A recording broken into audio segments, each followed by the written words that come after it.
ಪರಿಚಯ ಮಾಡ್ಕೊಡಿ ನಿಮ್ದು. ನಮ್ದು ಬೇಲೂರು ತಾಲೂಕು ಜೋಗಿಹಳ್ಳಿ ಅಂತೇಳಿ ಇರಟೇಗೌಡರು.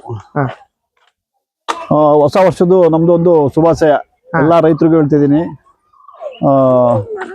ನಮ್ದು ಕಾಡು ಕೃಷಿ ಪಾಠಶಾಲೆ ಅಂತ ಹೇಳ್ಬಿಟ್ಟು ಎಲ್ಲಾ ಫ್ಲಾಟ್ಗಳಿಗೂ ವಿಸಿಟ್ ಕೊಡ್ತಾ ಇದೀವಿ.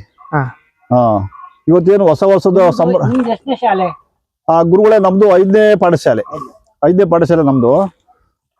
ಕೆಲವ್ರು ಏನ್ ಮಾಡ್ತಾರೆ, ಇವತ್ತು ಈಗ ಸಂಜೆ 6 ಬಂದ್ರೆ ಶುರು ಮಾಡ್ಕೊಂಡ್ಬಿಡ್ತಾರೆ.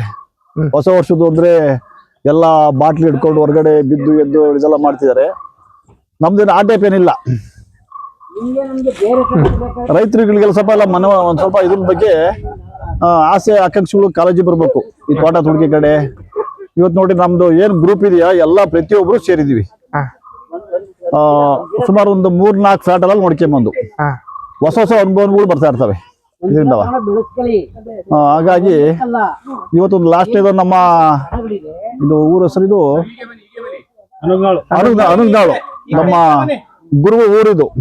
ಅನುಗ್ನಾಳು ಲಾಸ್ಟ್ ಮಾಡ್ಕೊಂಡು ಮತ್ತೆ ಈಗ ಗೌಡ್ಗೆರೆ ಸೋಮೇಗೌಡರು ಅಂತೇಳಿ ಅದೊಂದು ಫ್ಲಾಟ್ ಇದೆ. ಅದೊಂದು ಫ್ಲಾಟ್ ವಿಸಿಟ್ ಕೊಟ್ಕೊಂಡ್ಬಿಟ್ಟು ಇಷ್ಟು ಜನ ಎಲ್ಲ ಬಂದಿದೀವಿ. ಇವತ್ತೇನು ಹೊಸ ವರ್ಷನ ಮುಗಿಸ್ತೀರಾ? ಹೊಸ ವರ್ಷದ ಇವತ್ತಿನ ಕಾರ್ಯಕ್ರಮಗಳಿದೆಲ್ಲ ಸಂಜೆ ಒಂದು 4-5 ಗಂಟೆದೊಳಗೆ ಮುಗಿಸ್ಬಿಟ್ಟು ಅವ್ರ ಮನೆಗೆ ತೆರಳ್ತಿದ್ವಿ. ಇವತ್ತು ಯಂಗ್ಸ್ಟರ್ಗೆ ಏನ್ ಹೇಳಕ್ಕೆ ಇಷ್ಟಪಡ್ತೀವಿ? ಹೊಸ ಹುಡುಗರಿಗೆ ಏನ್ ಹೇಳಕ್ಕೆ ಇಷ್ಟಪಡ್ತೀವಿ? ಆದ್ರೂ ಕೂಡ ಇದಕ್ಕೆ ಸ್ವಲ್ಪ ಎಲ್ಲರೂ ಒಂದು ಕಾಳಜಿ ವಹಿಸ್ಬೇಕು.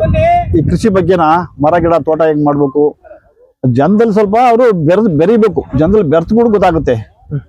ನಾನೊಬ್ಬನೇ ಅಲಾದಿ ಇಟ್ಕೊಂಡು ನಾವು ತೋಟ ಮಾಡಕ್ ಹೋದ್ರೆ ಅನುಭವ ಸಾಲದು. ನಾವ್ ಏನೋ ಮಾಡಕ್ಕೋ ಏನಾಗೋಗುತ್ತೆ. ಆ ಜನದಲ್ಲಿ ಬೆರ್ತ್ಬಿಟ್ರೆ ಎಲ್ಲರಿಗೂ ಒಂದು ಅನುಭವ ಸಿಗುತ್ತೆ. ಹಾಗಾಗಿ ನಾನು ಹೇಳಕ್ಕೆ ಇಷ್ಟೊಂದು ಇಚ್ಛೆ ಪಟ್ಟು ನಿಮ್ಗೆ 2 ಮಾತು ಹೇಳ್ತಿದ್ದೀನಿ.